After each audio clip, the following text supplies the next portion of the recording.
Entonces, ahora sí, la flechita, desde ahí quiero... Hermanos, entonces estamos estudiando la carta a los de Tesalónica, ¿sí?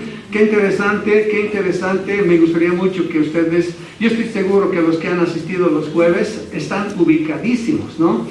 ¿Cuáles son las tres ciudades que están cerca a 16 kilómetros la una de la otra? Es interesante, hay ciudades grandes que se encuentran muy cerca y porque son muy cercanas, alguna pierde interés. Por favor, Fernando, tú estabas bien orientado ese jueves. Estás hablando de Colosas. Colosas. Al lado de Europa está Éfeso. No, Éfeso. Al lado de... A 200 kilómetros. A 200 kilómetros está Éfeso. Las que están cerquita. Al otro lado entonces está la Odisea. La Odisea. Y más abajito Hierápolis. Exacto. Estas tres ciudades, Hierápolis, la Odisea y Colosas, están una a 16 kilómetros y la otra a 20 kilómetros, cerca. Éfeso a 200 kilómetros. Ahora, aquí hay algo interesante. Cuando Juan escribe a una de las iglesias, está la Odisea, ¿sí? ¿Y qué es lo que le dice a esa iglesia? El Señor dice: tú te crees que estás en todo, te crees lo mejor, pero tienes un detalle, eres tibia, porque no eres ni fría ni caliente, te vomitaré de mi boca. Y uno dice, ¿por qué le dice que es tibia? Y la situación geográfica nos habla, si nos ubicamos, Hierápolis era un lugar de donde venían las aguas, gracias,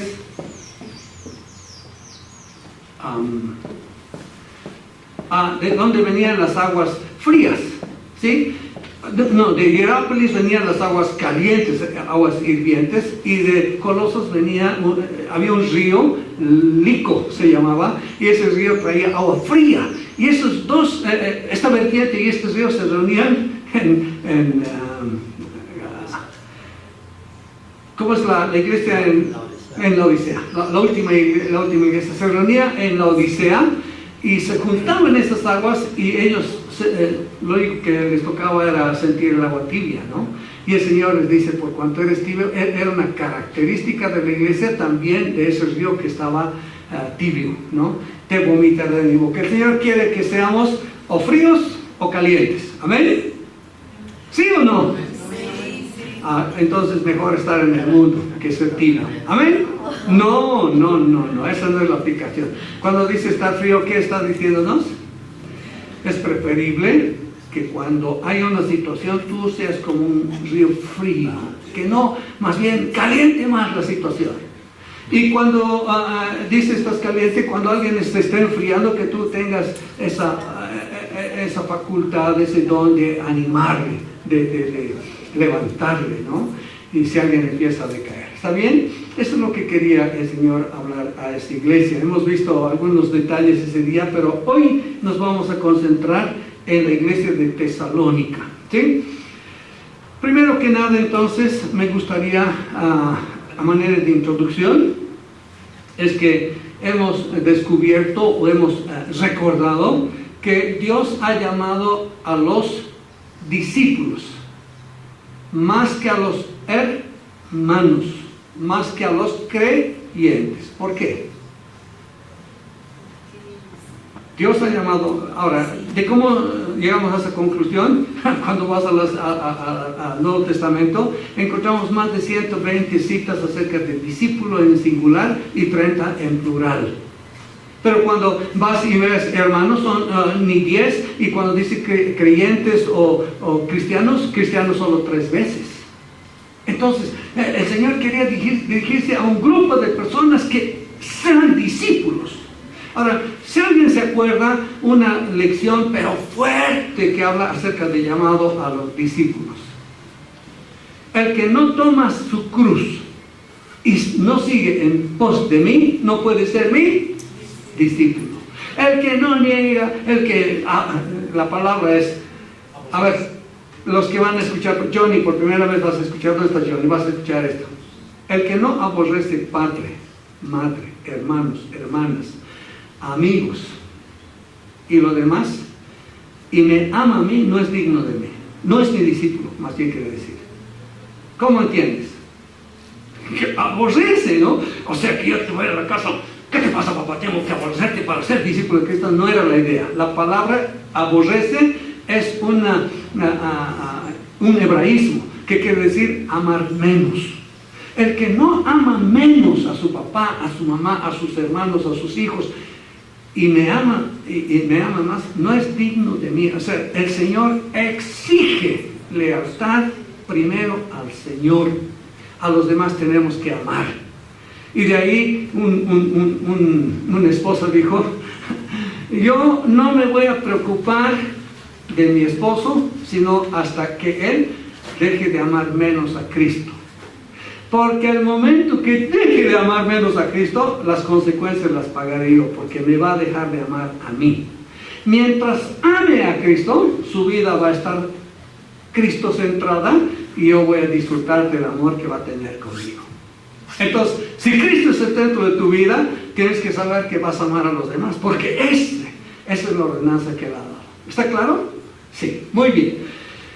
El llamado es para los discípulos. Ahora, ¿qué características tenían los discípulos? En primer lugar, persisten. Nadie puede decir, yo era cristiano. El que dice yo era cristiano nunca ha sido cristiano. Que quede claro. El discípulo de Cristo permanece. ¿Tú estás dispuesto a poner los versículos o quiero aprovechar esto? Hermanos, tenemos que orar por favor por hermano Alan.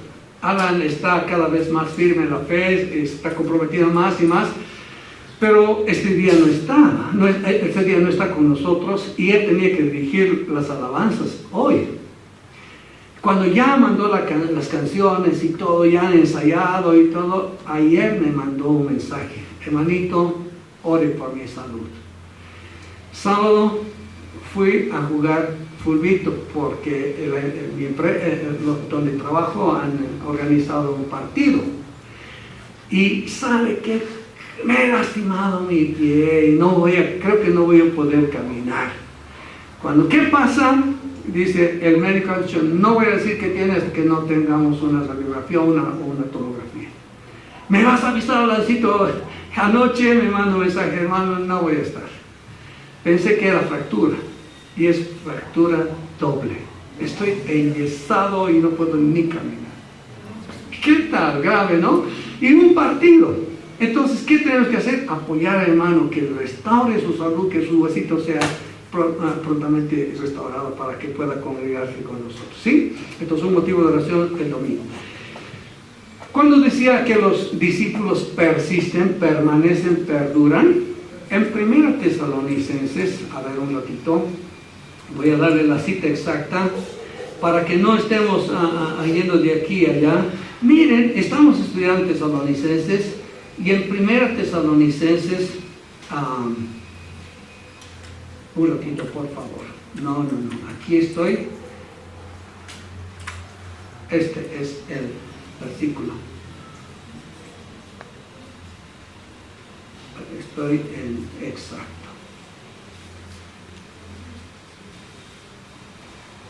No, se me fue, hermanos. No, ¿está bien? Vamos a llegar a ese versículo de 1 Tesalonicenses. Por ahora dejaremos ahí y continuaremos con nuestro repaso. Los discípulos de Cristo persisten. Segunda característica, se aman. Y la tercera, manifiestan la obra del Espíritu Santo en ellos. Ya hemos visto que el Espíritu Santo produce en nosotros no obras, sino produce ¿qué? Frutos. ¿Se acuerdan? Frutos. Las obras meten bulla. Vamos a acabar esto, obra. Vamos a hacer. La obra, el fruto no, es silencioso. Pero va cambiando a la persona de tal manera que ese fruto debe producir buenas obras. ¿Se acuerdan de Efesios 2:10, ¿no? Hechura suya somos creados en Cristo Jesús para buenas obras. Es Biblia. Entonces, el discípulo persiste, ama y se ve la obra del Espíritu Santo en su vida. Ahora, hemos repasado a los discípulos, ahora vamos a ver la bendición de los discípulos. A veces pensamos que bendición, vas a recibir bendición. Yo realmente no sé si me preocupo, si más bien me río de lo que escucho. Hay ese apóstol Guillermo Maldonado, está hablando ahora ya no de ser próspero, sino de recibir $1,000,000. Si tus ofrendas son de $1,000. 1,000,000. Dios ha prometido 1,000,000 a los que dan 1,000. Es una bendición de Dios. Equivocados. Por eso el Tesalonicenses nos muestra que es realmente una bendición de los discípulos. Y la bendición más grande es que ellos recibieron la palabra con solicitud. Hermano, los mensajes son muy largos, sería bien 10 minutitos de meditación y que termine. No, ellos recibieron la palabra con toda solitud, la palabra escrita. Si no se recibe la palabra escrita, eso no puede afectar a nuestra vida. ¿Qué hemos dicho de la palabra? Logos y rema. ¿Qué es logos? Logos es la palabra escrita, y de pronto cuando hay una cosa que tienes que aplicar en tu vida, ¡tuc!, esa porción cobra vida. Aquí me dice que no debo hacer más eso, y es un rema, es algo que te da vitalidad para tener fuerzas. Si hay algo que cambiar, cambia. Si hay algo que modificar, modificar. Esa es nuestra bendita palabra de Dios, ¿sí? Luego, cuando ellos recibieron la palabra con toda solicitud, se notaba en ellos que ejerció esa palabra una enorme influencia, de tal manera que se pusieron a trabajar. Dice que todos los de Macedonia y Acaya no habían necesidad de predicar, porque el testimonio de los de Tesalónica era suficiente. Ellos empezaron a recibir la enseñanza como habían aprendido de los de Tesalónica. De esta manera ellos divulgaron la palabra más allá. Increíble. Entonces, hermanos, hasta ahí hemos quedado en la introducción. Esa es la bendición de los discípulos: recibir la palabra con solicitud, ejercer influencia en los que nos escuchan, porque si tú te guardas la palabra, no tiene sentido. Somos como el mar muerto, ¿no? El mar muerto recibe de muchos ríos agua, pero se estanca y muere, y no tiene frutos. Dice que es el mar muerto, es como dice su nombre, muerto, porque no reparte aguas que él recibe, ¿sí? Y entonces ellos vemos que divulgaron la palabra. Vamos a ir ahora al cuarto punto, y vamos a ver aquí, a manera de introducción quiero mostrarles esto. Siempre les muestro cosas maravillosas de la creación y todo, ¿no? Miren esto. ¿Qué creen que es?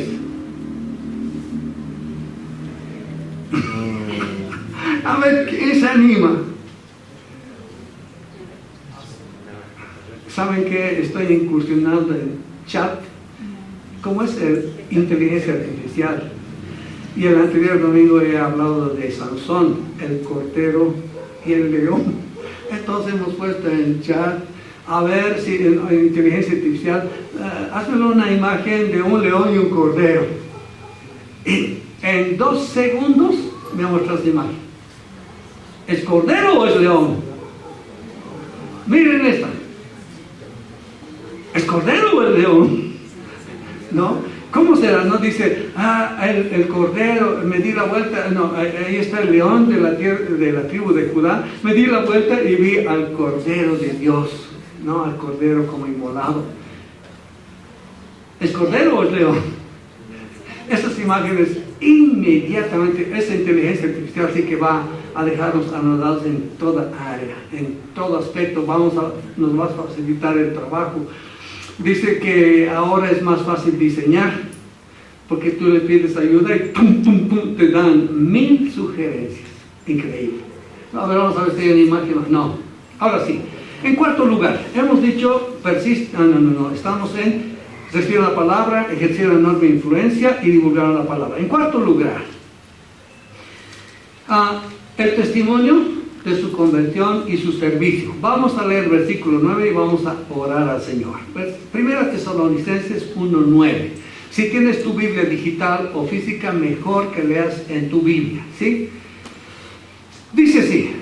porque ellos mismos cuentan de nosotros la manera en que nos recibisteis y cómo os convertisteis de los ídolos a Dios, para servir al Dios vivo y verdadero. Y el versículo 11 dice, el 10 más bien, y esperar de los cielos a su Hijo, el cual resucitó de los muertos, a Jesús, quien nos libra de la ira venidera. Esos dos versículos vamos a estudiar esta mañana. ¿Podemos orar? Por favor. Padre nuestro, queremos darte gracias esta mañana, porque tú eres, Señor, quien nos da vida. Tú bendices nuestras vidas, tú nos proteges, nos cuidas, provees el sustento, provees el aire que respiramos, la luz que alimenta las plantas y podemos disfrutar de sus frutos. Estamos agradecidos porque tu diseño es perfecto, Señor. De igual modo te damos gracias por tu santa palabra que nos ayuda, Señor, a mantenernos equilibrados. Gracias porque tu palabra dice ni a derecha ni a izquierda, sino te vas a mantener en el centro, que Cristo sea nuestro centro. Padre bendito, esta mañana acudimos a ti para que tu Espíritu Santo, Señor, pueda guiarnos en el estudio de tu palabra. Necesitamos alimentar nuestro ser, queremos que tú seas dándonos a entender lo que tú has inspirado a Pablo para que sea una enseñanza en nuestras vidas. Oramos de esta manera, confiando en que tú atiendes nuestras plegarias no por nuestros méritos, sino por lo que Cristo ha hecho por nosotros en la cruz. Y en su nombre te oramos y pedimos esto. Amén. Muy bien. Entonces ahora vamos a hablar del testimonio de su conversión y servicio. Cuando vemos el versículo 9, dice, porque ellos mismos cuentan de nosotros la manera como nos recibisteis, cómo nos han recibido. Y he puesto yo el título así, su acogida. O sea, los de Tesalónica habían acogido a Pablo y esto fue tan notorio para todos que ellos decían, ¿cómo estos de Tesalónica han acogido a estos que después fueron perseguidos? Antes fueron maltratados en Filipos y siempre les persiguen los judíos, pero los de Tesalónica les han acogido con un deseo, con un anhelo en su corazón. Ahora, tal vez esta sería nuestra primera aplicación. ¿Cómo acoges a los que son extraños a ti? Es interesante cuando vamos al evangelismo, se aproximan gente de algunos alcohólicos, están tomaditos, otros están drogados. ¿Cómo les acoges? Y si hay un portador de la palabra de Dios, ¿cómo es tu recepción hacia él? Ahora, a mí me duele que cuando alguien dice algo extraño a las escrituras, se le quiere dar una buena acogida, ¿no? Por ejemplo, ese que he mencionado, ese predicador, ese apóstol, dice, mientras más dinero traigas, más bendición. Y la iglesia donde él pastorea está pero rebalsando, es una mega iglesia. Y no pueden darse cuenta que no está utilizando la palabra. No se dan cuenta. Pero ¿saben qué? Más les atrae el hablar de incremento, de prosperidad. Interesante. ¿Cuál fue su acogida? Hermanos, ¿cómo acogen ustedes a los desconocidos? Yo me propuse, ¿no?, apoyar en cuanto pueda a los que necesitan. Y no sé si ustedes vienen los que cuando están en un semáforo vienen los que limpian vidrios, ¿sí? ¿Cuál es tu reacción si tú tienes un automóvil? No. Yo me he propuesto decir, contra mi deseo, decir, límpiamelo, tengo que dar ya. Detrás más si alcanza tiempo, ¿no? Eso no estoy haciendo una ley. Ustedes tienen, no, es mi comisión. Y un día yo dije, dale, mira, no, voy a decir que limpie de atrás así. ¿Saben lo que veo? Le llamo y él está viniendo hacia aquí y hay una señora de pollera vendiendo sus chocolatitos. Y viene el hombre y le mira a la señora y le hace bajar con la punta de su limpiador de la vereda. Ay, ha llegado donde me ha dicho, vete, vete, no te quiero ver. Pero, ¿qué? No, ¿por qué estás maltratando a la señora? Y cuando le dije, señora, le estamos, sí, este malo es, siempre me hace eso. ¿Por qué estás haciendo eso? Yo soy capaz de llamar a la policía y que te lleven. Porque ya les dije una vez que Natalie, mi hija, me contó, en todo semáforo que ella para, el Blanco Galindo, si no hace limpiar sus vidrios, los hombres le insultan y le dicen disparates. Entonces dije, no, vamos a cambiar, vamos a apoyar, pero si ese hombre está maltratando a una señora, no puedes pedir que te ayude, ¿sí? Entonces, ¿cómo es tu acogida? Ahora, yo quiero mostrarles, ¿no? ¿Acoges bien a los que vienen a ti o les rechazas de plano, de golpe y porrazo, no quieres saber de desconocidos? ¿Saben ustedes que hay una ciudad que Pablo visita y se llama Listra? ¿Sí?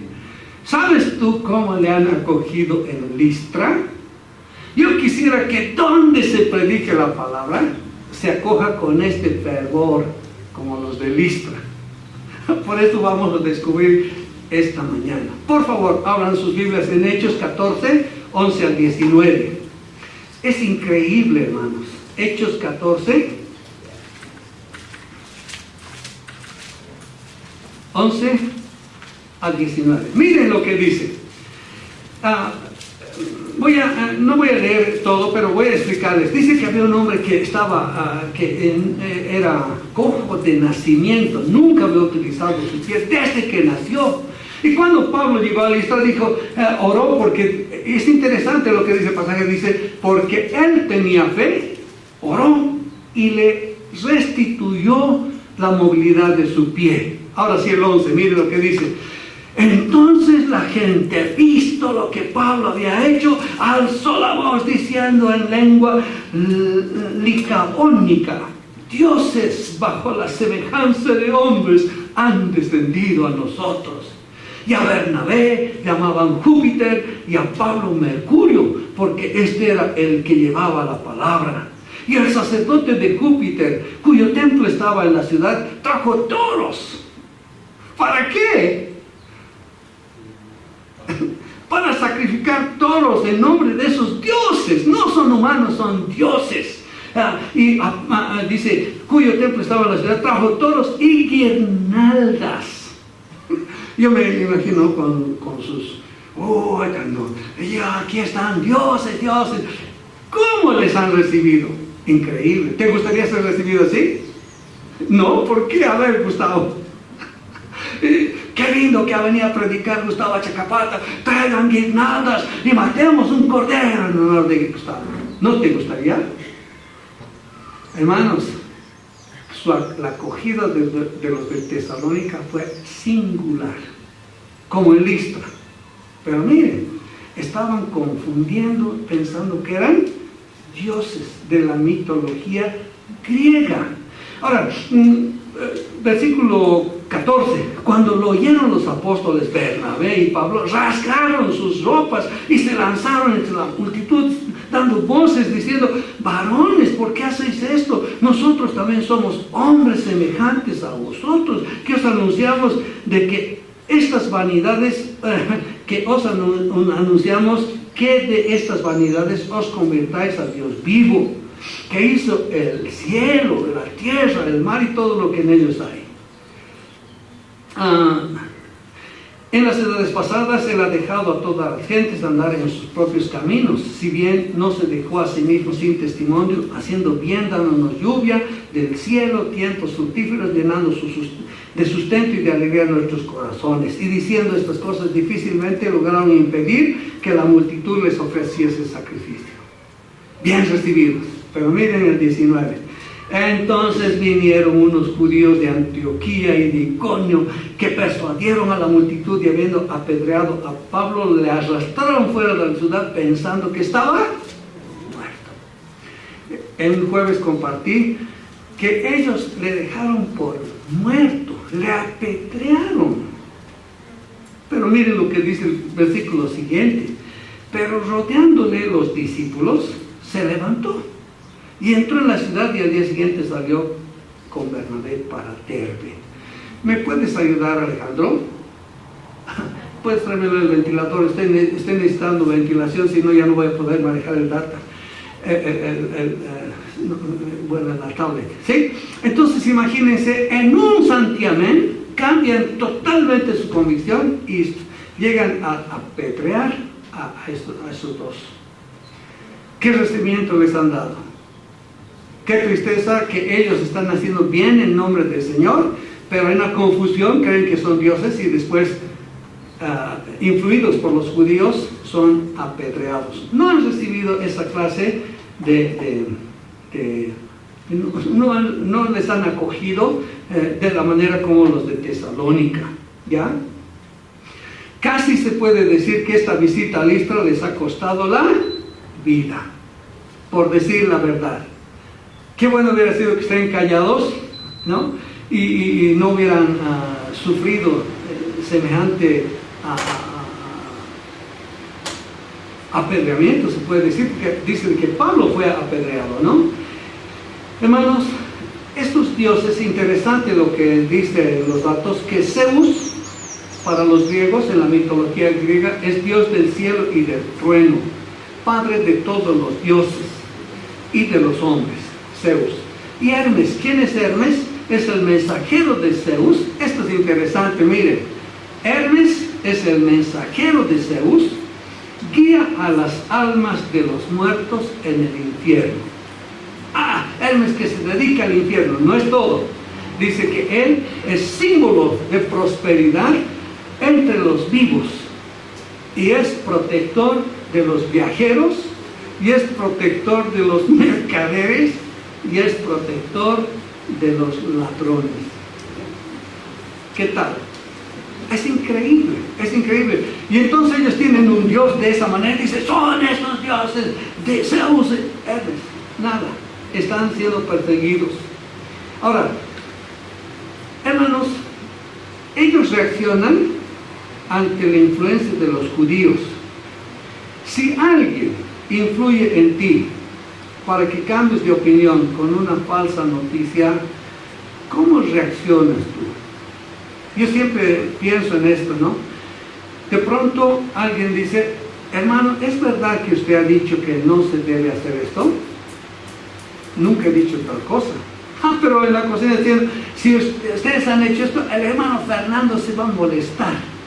Nunca me he molestado, ni siquiera sabía qué habían hecho, pero me han puesto en boca ajena, ¿sí? Entonces, ¿cómo tomas tú cuando alguien no está diciendo la verdad y tú piensas que está diciendo la verdad? O, al contrario, si alguien te dice la verdad, ¿cómo reaccionas?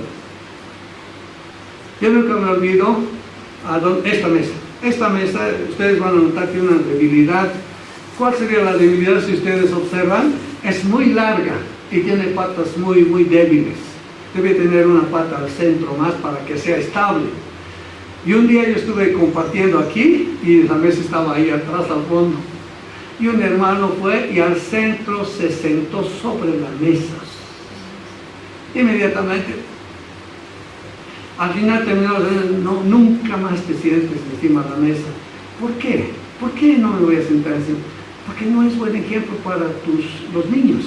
Los niños van a creer que se pueden sentar en la mesa tranquilamente. Y un día tengo temor que con tu peso se rompa la mesa.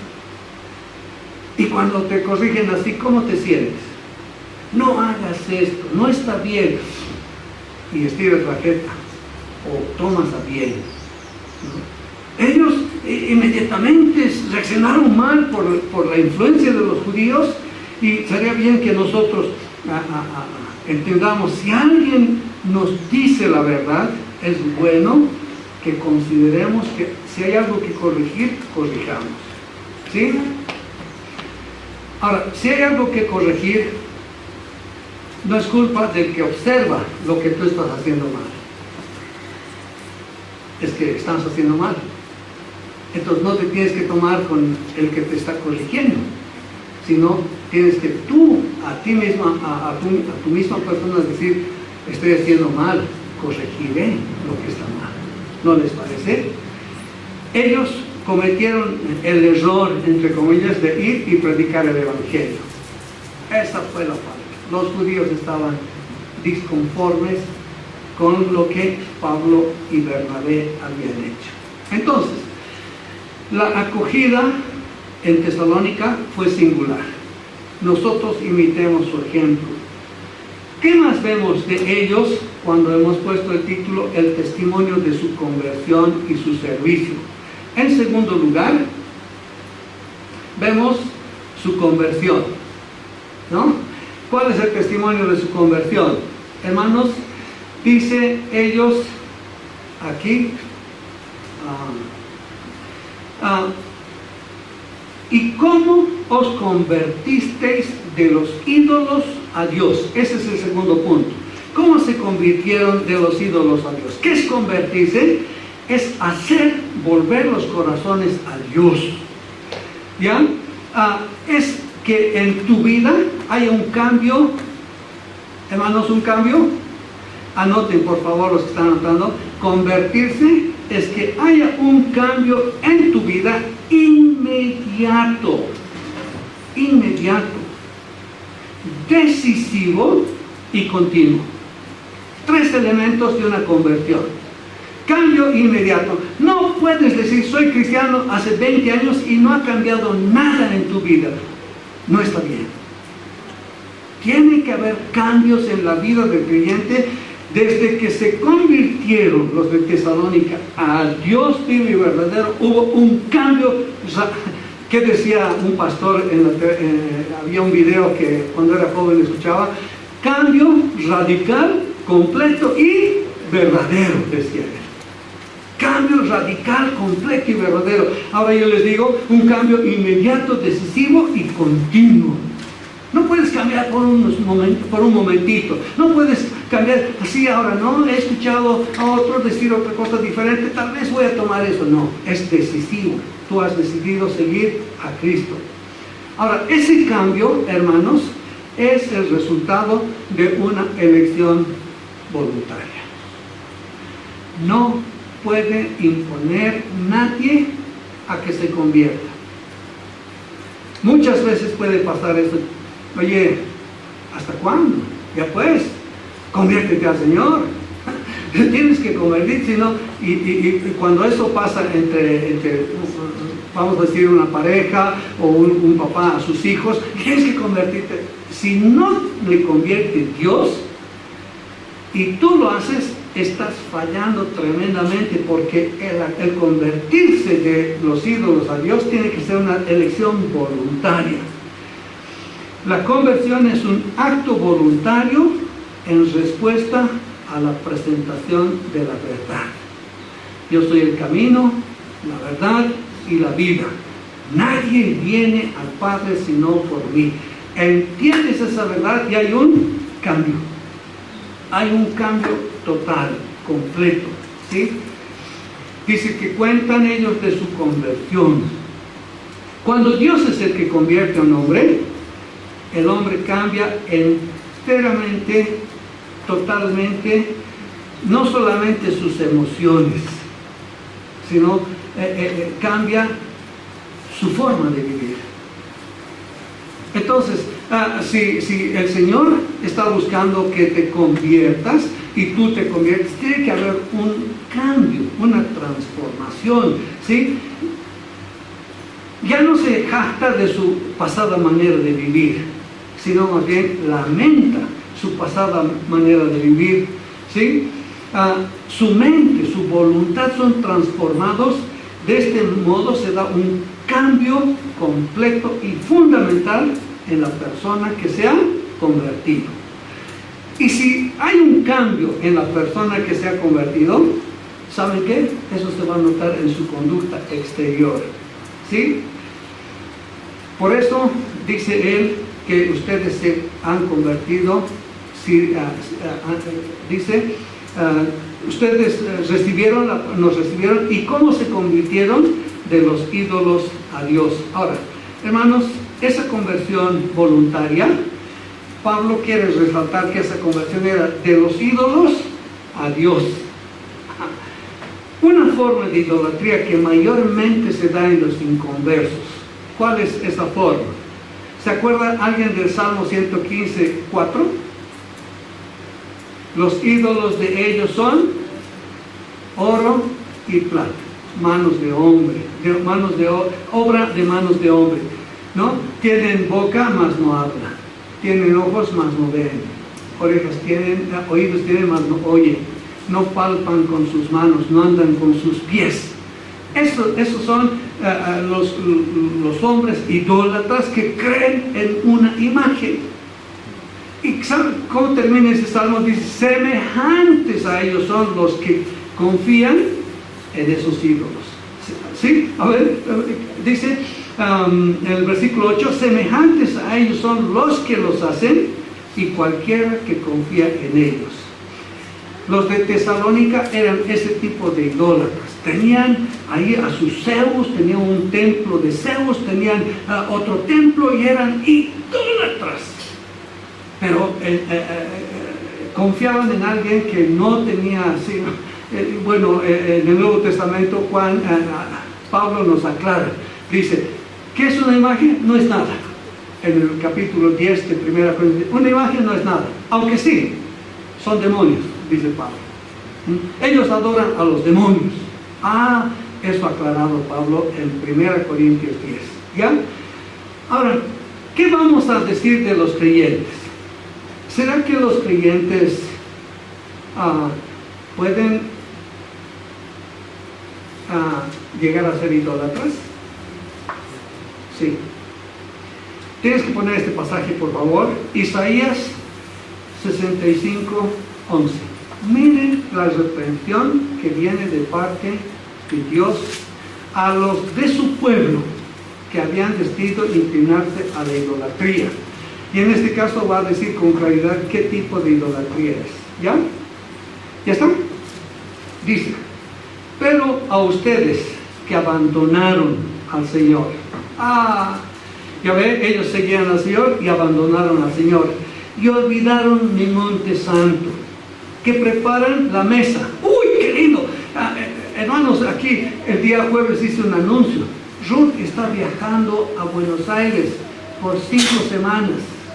Algunos hermanos de manera voluntaria quieren ayudar a la mesa, a traer el pan para la mesa y el vino. No tienen que traer de su bolsillo, aquí está el pan y el vino, solo que tienen que repartir. ¿Alguien? Una sola hermanita y jovencita. Yo puedo ayudar en esto. Necesitamos 3 por lo menos.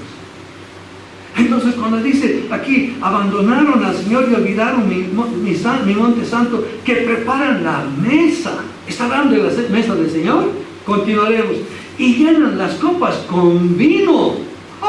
Parece que es la cena del Señor. Para los dioses, fortuna y destino. ¿Qué te dice eso? Respectivamente. ¿Te dice algo? Hermanos, tenemos que confrontarnos. Tenemos que decir la verdad aunque duela. Ya no hay imágenes. Entre los cristianos no tenemos una imagen de una santa o un santo. Pero otros son los ídolos. Y los ídolos en este caso que apunta el Señor que son fortuna y destino. Tengo que incrementar más mi fortuna. Lo que tengo ya me alcanza para vivir, pero tengo que pensar en los hijos, los nietos y los bisnietos. Seguiré trabajando. ¿Les parece? Fortuna. ¿Dónde hay fortuna? Voy a averiguar más de esto. Voy a saber, los bitcoins ha subido al poder el presidente Milei y él dice que para todo el mundo al alcance los bitcoins. Puedes negociar desde Bolivia y ganar fortunas. Yo me dedico a ello. Fortuna. No es, ¿no? Y el otro destino, ¿qué habla? Destino. He visto un anuncio esta semana, dice, sea piadoso, asegure a sus papás que tengan un buen nicho, $5,000. ¿Y qué les parece eso? Increíble, un buen nicho. en el Parque de las Memorias, $5,000. Es que, ¿cuál es el destino que le vas a dar al que ha afinado? Tienes que hacerlo. Hermanos, no lo van a creer. ¿Quiénes han ido a Chacapata? ¿Quiénes han visto el cementerio? Hay edificaciones, son casas para los muertos. Es que le quieren asignar un buen destino. ¿Qué les parece? Es increíble. Nosotros, preocúpese por seguro de vida. ¿En qué consiste el seguro de vida? Cuando te mueras, le van a dar a tus hijos $2,000. Seguro de vida, para que cuando te mueras, más bien parece una maldición. Muérete ya para que reciban tus hijos una herencia. Increíble. Realmente estamos confundidos, ¿sí? Ahora, hermanos, cuidado que nosotros estemos dejando de considerar que, digamos, ellos son idólatras, nosotros no.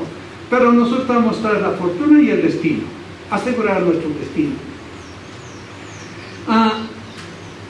Un buen ejemplo en el Antiguo Testamento, tenemos que leer porque nos va a alcanzar el tiempo y yo creo que no voy a postergar más, pero leeremos, por favor, abran sus Biblias en 1 Samuel 8, 1 al 7.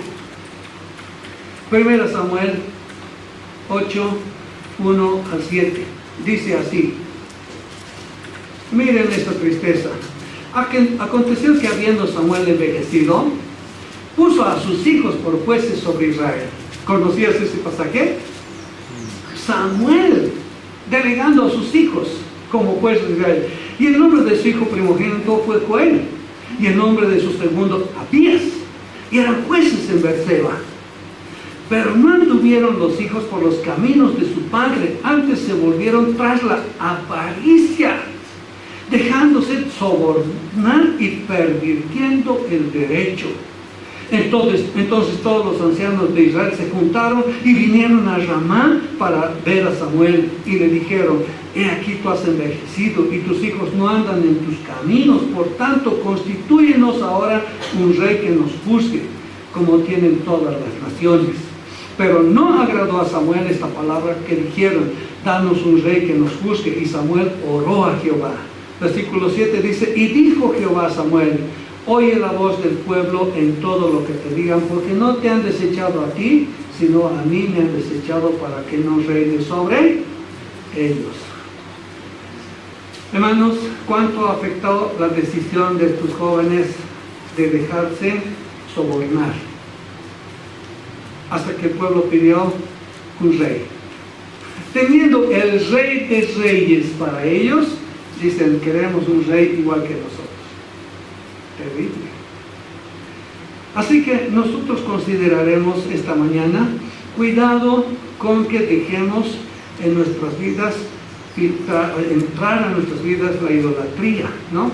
Haced pues, dice Colosenses 3:5, haced morir pues lo terrenal en vosotros: fornicación, impurezas, pasiones desordenadas, malos deseos y avaricia, que es idolatría. Hermanos, la idolatría llevó a Israel a la esclavitud todo el tiempo que el Señor les sacaba de una situación idólatra y ellos se metían de nuevo hasta quedar esclavos. Oh Señor, ayúdame. Les sacaba un tiempo otra vez. El peor problema en Israel fue la idolatría.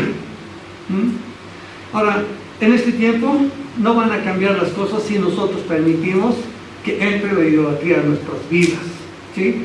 Que entre la avaricia. Nosotros queremos más y somos esclavos de avaricia, ya que nunca tenemos tiempo para el Señor.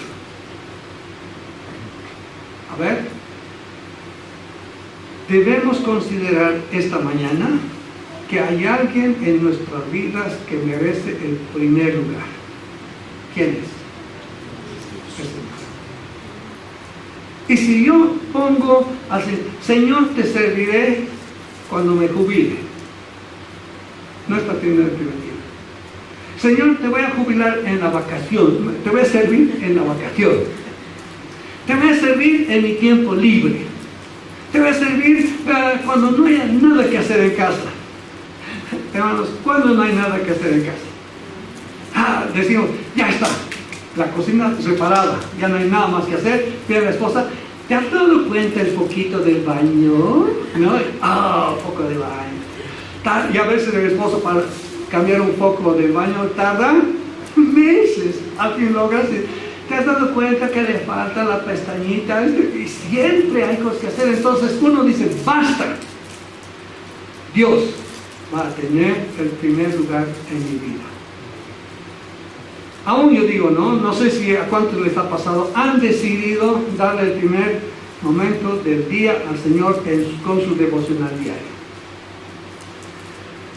El otro día yo me levanté 6 de la mañana para tener mi devocional y veo, este hermano sí que me ha mandado un mensaje a las 4, está orando desde esa hora. Y no, manda el mensaje y después se cansó y se durmió cuando yo le llamé. Entonces yo digo, hermanos, será bueno que nosotros entendamos. Dios va a tener el primer lugar, aún de la palabra, de mis oraciones. Y eso no quiere decir que el Señor quiere ser tan absorbente que tú todo el tiempo estés como esa señora enfermera, ¿no?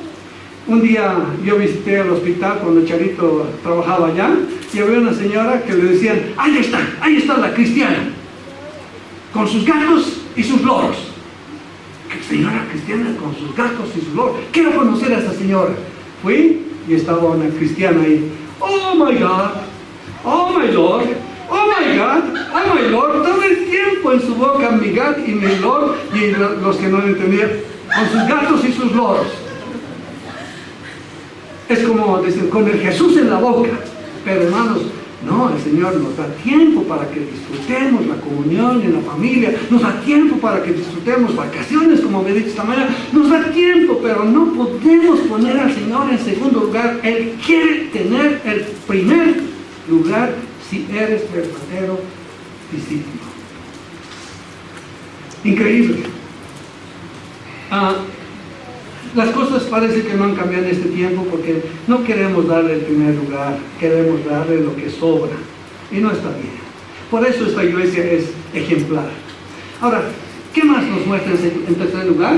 No solamente su conversión, sino su servicio. Porque ellos mismos cuentan de nosotros la manera como nos reviste, cómo se convirtieron de los ídolos a Dios para servir al Dios vivo y verdadero.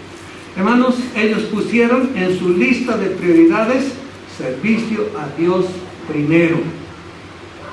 Hermanos, qué privilegio servir al Rey de Reyes. Es y debe ser nuestra mayor prioridad en la vida. ¿Por qué? Por lo que Él hizo por nosotros.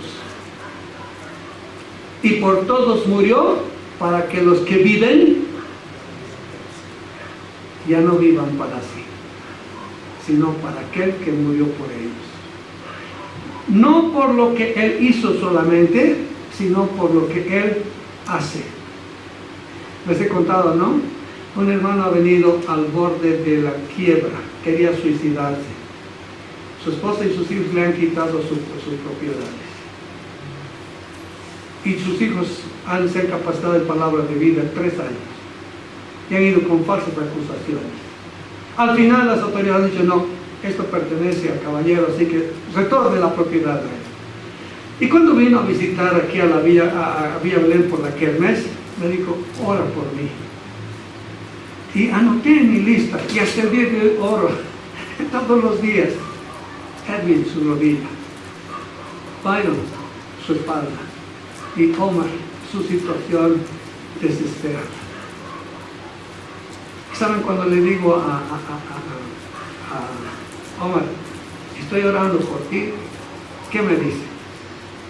Gracias, hermano, por interceder. Sabes, he tenido tiempos difíciles y en lo peor de mi noche oscura de pronto recuerdo que estás intercediendo por mí al Señor y agradezco y salgo. ¿Cómo sería tu situación, Juan Carlos, si estoy orando por ti todos los días?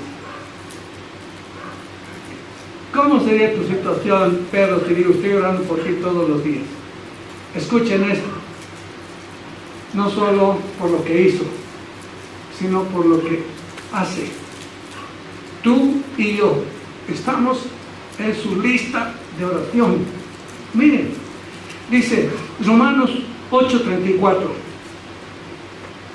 Alguien que pueda leer en voz alta, porque quiero que miren qué harías si alguien te tiene en su lista de oración. Y darías gracias, ¿no?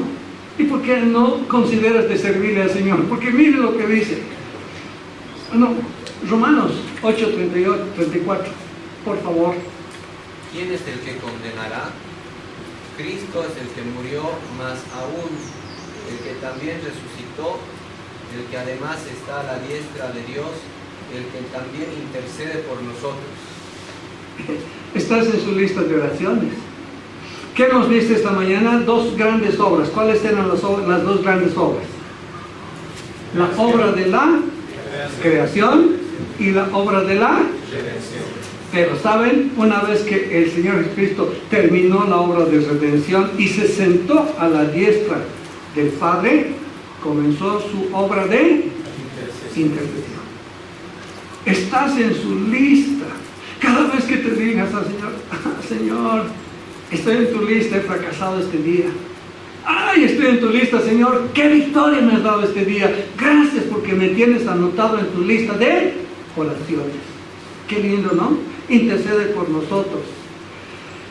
Por lo que por lo que nos espera allá en la eternidad. Por esta razón, y terminamos con el último punto, Pablo comenta en el siguiente versículo, el versículo 10, y esperar de los cielos a su Hijo, el cual resucitó de los muertos, a Jesús quien nos libra de la ira venidera.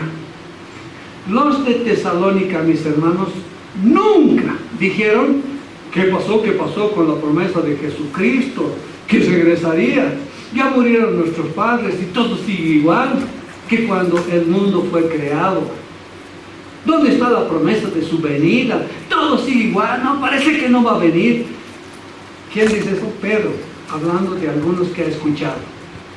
Todo el tiempo decimos que va a venir Cristo, nunca viene. No, ¿qué pasó? Pues parece que está fallando. Pero ¿saben lo que dice Pedro? Ahí mismo dice, no es que Dios sea lento para cumplir su promesa. Estoy leyendo 2 Pedro 3:4 y el versículo 9. Dice, no es que Dios sea lento para cumplir su promesa, como algunos piensan. Lo que pasa es que Dios tiene paciencia con ustedes, porque Él no quiere que nadie se pierda, que nadie muera, sino que todos vuelvan a obedecerle. Si eres discípulo, el Señor demanda obediencia. Ahora, dice aquí, ellos, los de Tesalónica, esperan de los cielos a su Hijo. Hermanos, cuando venga en su segunda venida, ¿cómo que va a venir? ¿Como cordero o león? Como león. Va a venir a juzgar.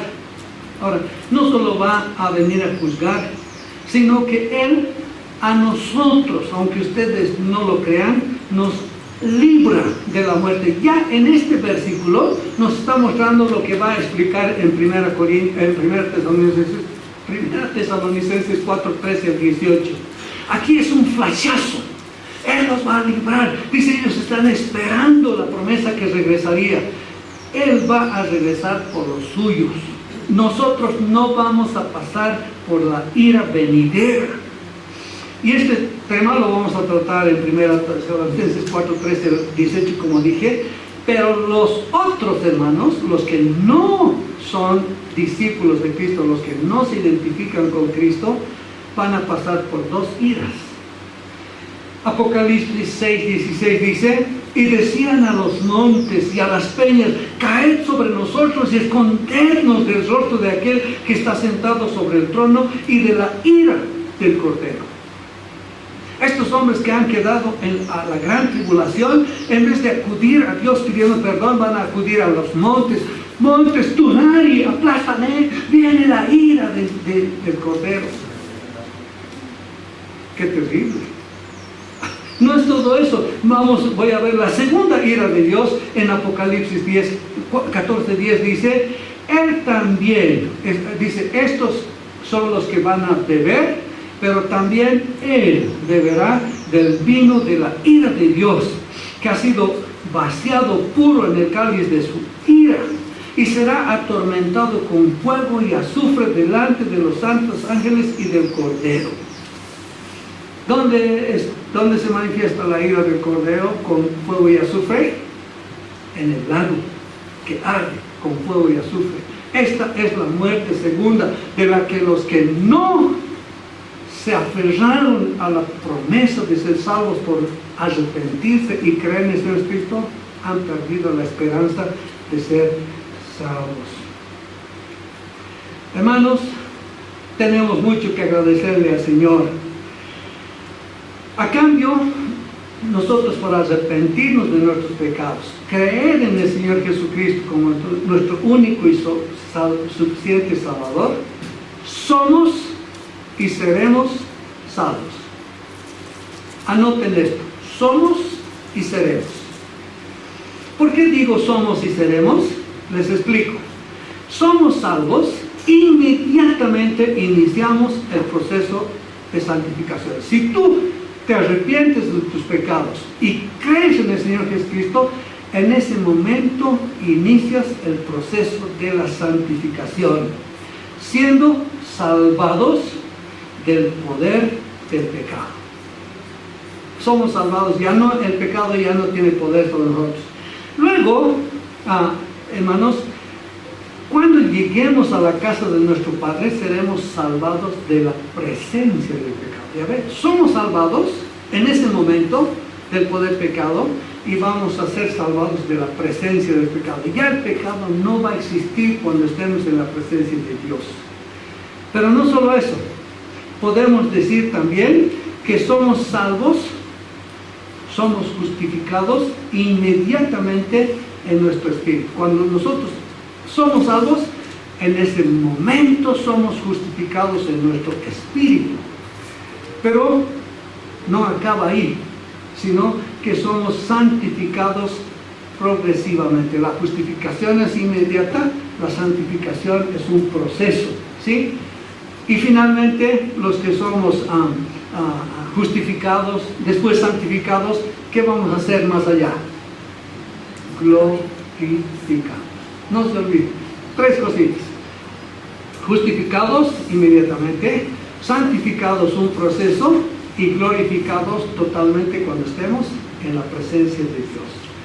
Le damos toda la honra y la gloria y la alabanza al Señor. Amén. Amén. De pie, por favor, hermanitos, vamos a terminar. ¿Ya? Por favor. Vamos a darle gracias a Dios por todo lo que Él hizo, hace y hará por nosotros. Oremos. Padre bendito, estamos agradecidos esta mañana porque tú eres un Dios de misericordia. Gracias te damos, Señor, porque llegamos a ver en tu palabra todas esas benditas promesas para nosotros, los que hemos decidido creer en ti. Gracias te damos, Señor, que tenemos esa esperanza gloriosa de verte un día cara a cara. Ya no más dolor, ya no más preocupación, ya no más incertidumbre. Vamos a estar contigo en tu gloria. Gracias, Padre bendito. Ahora queremos rogarte que tú seas con nosotros, cuidándonos, protegiéndonos de todo ese mal que está viniendo al mundo, Señor, en todos los sentidos. Necesitamos que tú nos des sabiduría para andar con cuidado en este mundo de maldad. Pedimos que seas con nosotros y oramos pidiendo tu protección en el nombre de Cristo Jesús. Te damos gracias por esto, que tú vas a contestar nuestras plegarias, porque solo pedimos en su nombre. Amén. Amén. Muy bien, hermanos.